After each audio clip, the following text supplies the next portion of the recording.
Good morning and happy Friday. Friday is a great day to slow things down, smooth off rough edges, and just kind of connect back to ourselves, into our center, and just sort of be in our body and notice how that feels after a long week of just action and fast-paced moving, taking care of others, and just really focusing on numerous tasks, either at one time or throughout our day. So there's no better way, in my opinion, to sort of let go of all the doing that we've done sort of towards throughout what is, a traditional work week, which I think there's really no traditional work week, but when we think about Monday through Friday, that's what we get. And so yoga is a great way to do those things. And it's not all about just the stretching and holding the positions, but it's about the warming up, the flow, the connecting to your breath, while also using poses to stretch, lengthen the muscles, re-establish and maintain integrity in the body, so we can then continue all of those other fitness activities that we like to do. Okay, so yoga is not only a great, primary source of exercise and fitness, but for me personally, and even professionally, because I believe that strength training is really the sort of top way to build your fitness, but also build your health in terms of healthy aging and being able to move well through daily life, but also through recreational pursuits that you do. But yoga comes in like a close second to be able to continue with the strength training and to be able to maintain our body to be able to do those strength training activities.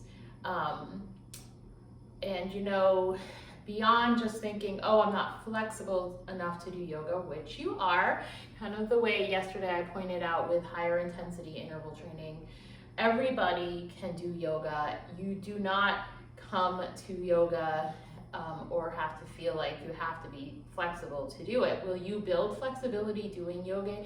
Absolutely. It's not about being able to twist yourself into a pretzel. It's about being able to be with yourself, find your best self in different yoga postures, and also be able to work on connecting in to your breathing, being willing to smooth off rough edges, being willing to slow down the pace, and be willing to be an active observer of your body in order to move, stabilize, strengthen, and stretch well, and then be able to carry that into every aspect of your daily life. I have been doing yoga fairly consistently, but also off and on since I graduated from college in 1998. And the spectrum of yoga is great, from really the yoga basics and understanding your body and sort of sitting in that and being in that and how it feels, to stretching it through sort of the most sort of relaxing and basic of positions, moving up to more of a flowing and strength-based yoga, into even more elaborate balancing postures. But yoga has really evolved over the years and really respects that we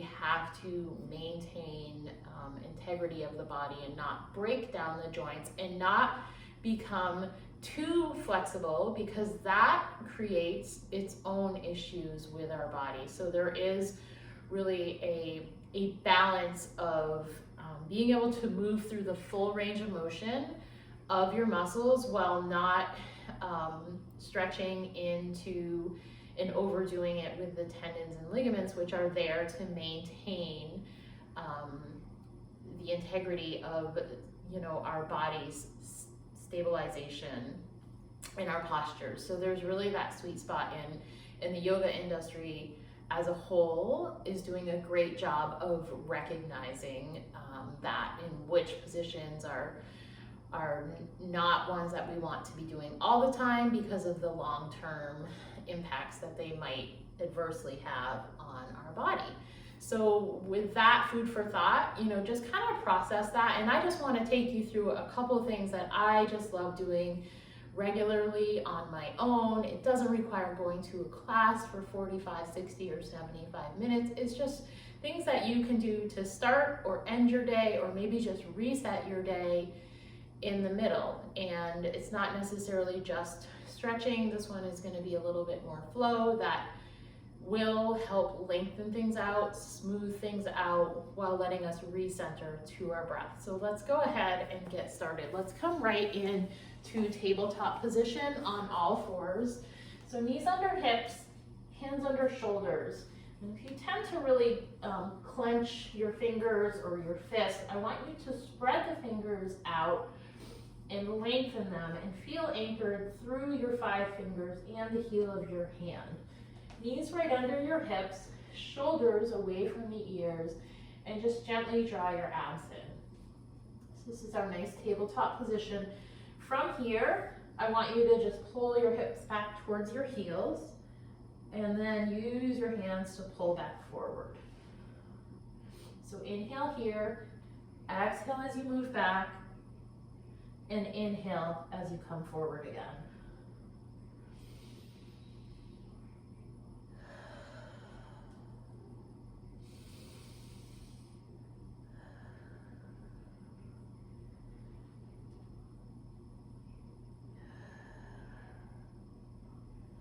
Right, so you might feel some nice opening, some nice stretching in your low back and in your glutes. So let's come back up to tabletop and then move through a little bit of cat and cow. So for this one, you're going to inhale and drop the belly down while lifting the eyes.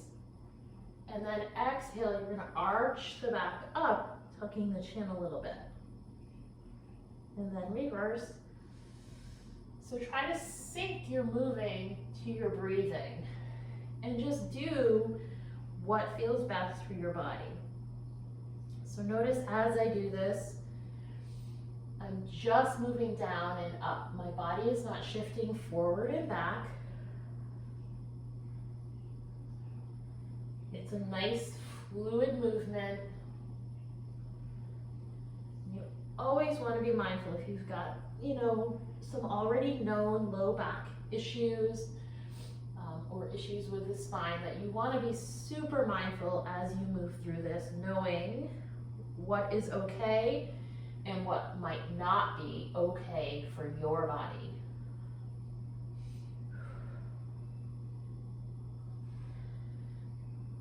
So last one, exhale, and then come right back to tabletop. Awesome. So from here, we're going to go into what is called sunbird. You're going to reach your arm out, thumb up, and lengthen your leg back, and then switch.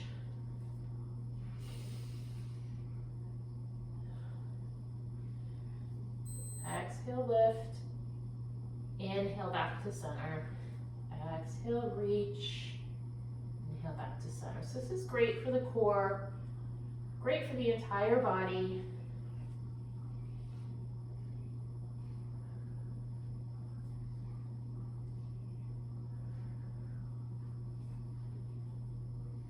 Let's do one more on each side. Great for stability. again, it's really about the lengthening of the leg and the arm and not just hiking it upward, okay? So from there, let's curl the toes under. One of my favorite positions that I don't think is a favorite for everybody, but I love it, is downward dog. So curl the toes under, lift the knees up, and just kind of peel yourself up and back into downward dog.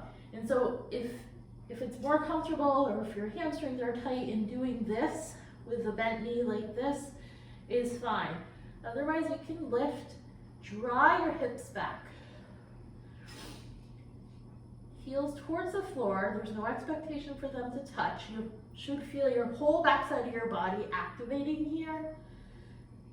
So the creases of your elbows are facing forward. And then pretend like you've got some grapefruits under your armpits and you're just trying to squeeze those a little bit. We want the shoulders down. We want the shoulder blades in at the spine, but flat on the back. So we've got this position. From here, I want you to inhale, float forward to a high plank. And then exhale, back up to downward dog. Inhale, float forward. Exhale, back up. So if this feels difficult for you, I just want to give you another version. So you're going to come down to your knees. And we can just do this on the knees, which we just kind of did. So we're here, we take a breath in, and then we exhale back. And we inhale forward. We exhale, curl the toes, and come up. And then we inhale back down to table. Exhale, back towards child's pose. And then inhale to table, okay? So there, without just sitting and stretching, you experienced another way to smooth off rough edges, to lengthen out some of the muscles, especially if we've been sitting for a long period of time, and just connecting back in with yourself and in with your breathing, and a great way to take a break and also to warm up for other workouts as well. So I hope you enjoy this. Stay tuned, because I'll be back with more as we continue to move through December. Have a great day.